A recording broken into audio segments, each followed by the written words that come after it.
اب جو دیکھتے ہیں تو پہاڑ کی چوٹی آدمیوں سے خالی ہے، ایرانی بھاگ رہے ہیں اور آک بوغا ہاتھ میں تلوار لیے ان کے پیچھے دوڑتا ہے۔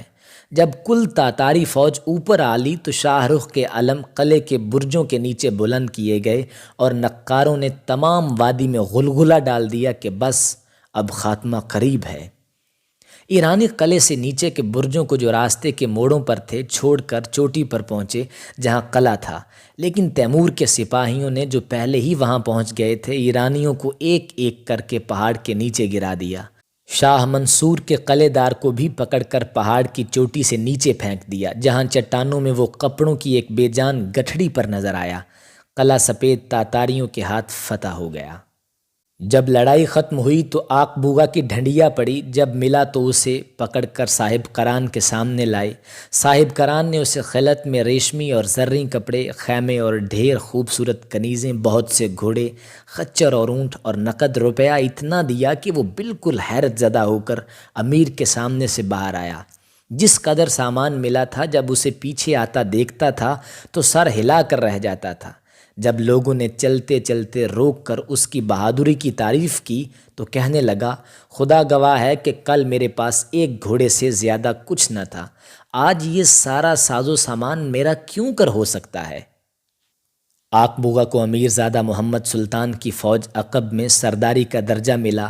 جب تک زندہ رہا بڑی شان سے گھوڑے پر سوار ہو کر نکلتا رہا اور اس دن سے کبھی اس طرف سے پشت نہیں کی جہاں امیر تیمور ہو، اور ہمیشہ خیال رکھا کہ سوتے میں اپنا چہرہ بارگاہ امیر کی طرف ہو، اور مرتے وقت وصیت کی کہ جب قبر میں رکھا جاؤں تو میرا چہرہ دولت کدائے امیر کی طرف کر دیا جائے۔ مظفری شہزادوں کا تعاقب شروع کرنے پر امیر تیمور کو اطلاع ملی کہ شاہ منصور فرار ہو گیا ہے۔ لشکر سے برنغار اور جرنغار کو اپنے دو پوتوں سلطان محمد اور پیر محمد کی سرکردگی میں دے کر باقی لشکر کو اپنے ہمراہ لیے تیزی سے شیراز کی طرف چلا۔ اس فوج کی تعداد 30,000 تھی۔ امیر زادہ شاہ رخ جو ہمیشہ باپ کے ساتھ رہتا تھا، بدستور ماں اپنے ملازمین کے خدمت میں حاضر تھا۔ چلتے چلتے ایک گاؤں کے باہر باغات نظر آئے اور دیکھ کر تعجب ہوا کہ وہاں 4,000 ایرانی صف بستہ کھڑے ہیں اور ہر ایک سوار زرہ بختر پہنے ہیں، چہار آئینہ کا متن چرمی اور حاشیہ آہنی ہے اور گھوڑوں پر کجیم پڑے ہیں۔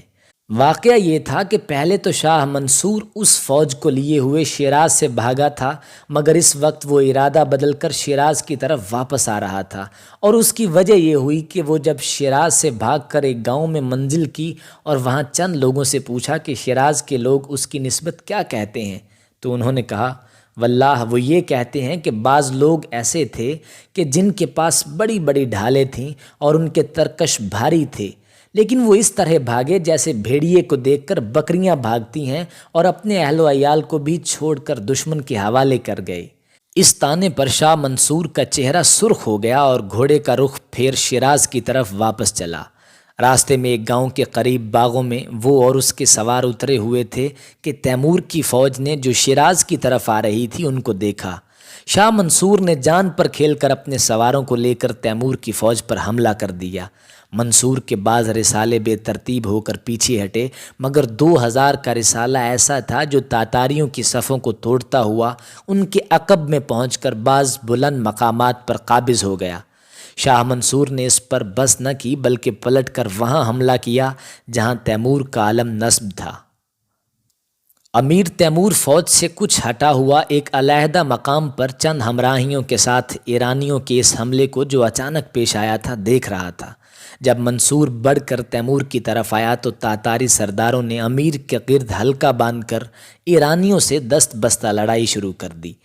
تیمور نے پیچھے ہاتھ دوڑایا کہ نیزہ پکڑے، جو ہمیشہ نیزہ بردار کے پاس رہا کرتا تھا، لیکن نیزہ بردار پر حملہ ہوا تھا اور وہ نیزہ لیے پیچھے ہٹ گیا تھا۔ جب نیزہ نہ ملا تو تیمور نے تلوار کھینچی۔ تلوار پوری طرح کھینچنے بھی نہ پایا تھا کہ شاہ منصور اس کی طرف جھپٹا۔ ایران کے بادشاہ نے تاتاری فاتح پر تلوار کے 2 وار کیے، ایک تیمور کے سر پر کیا، تیمور نے سر پھیر لیا اور شاہ منصور کی تلوار اس کے خود کو چھوتی ہوئی نکل گئی۔ تیمور کا خود سر سے گر کر گود میں آ پڑا، مگر وہ خود گھوڑے پر بالکل بے حس و حرکت بیٹھا رہا۔ اتنے میں ایک تاتاری سردار نے اپنے سپر آقا کے سر پر چھاپ دی اور دوسرا سردار اپنا گھوڑا تیمور اور منصور کے مرکبوں کے بیچ میں لے آیا۔ آخر کار شاہ منصور پیچھے ہٹا اور بھاگا۔ شاہ رخ کے ملازموں نے اس کا تعاقب کیا، یہاں تک کہ اسے گرفتار کر کے قتل کیا۔ شہزادہ شاہ رخ شاہ منصور کا سر لے آیا اور باپ کے قدموں میں ڈال دیا۔ ایران کا تیمور کے مقابلے پر آنا اب ختم ہوا اور مظفریوں کا آخری وقت آ گیا۔ تیمور نے حکم دیا کہ آل مظفر سے جس قدر لوگ مرنے سے بچ گئے ہیں ان کو تلاش کر کے گرفتار کیا جائے۔ اس گرفتاری اور قید کے کچھ دن بعد وہ سب قتل کر دیے گئے۔ صرف زین العابدین اور شلبی کے ساتھ، جن کو ان کی عزیزوں نے اندھا کر دیا تھا، تیمور نے اچھا برتاؤ کیا اور ان کو سمرقند روانہ کر دیا، جہاں ان کو مکانات اور زمینیں دی گئیں اور وہ امن سے زندگی بسر کرتے رہے۔ شیراز اور اصفہان سے اچھے کاریگر اور پیشہ ور اور بڑے بڑے عالم اور فاضل بھی جمع کر کے سمرقند روانہ کیے گئے تاکہ تیمور کے دربار کی شان بڑھائیں۔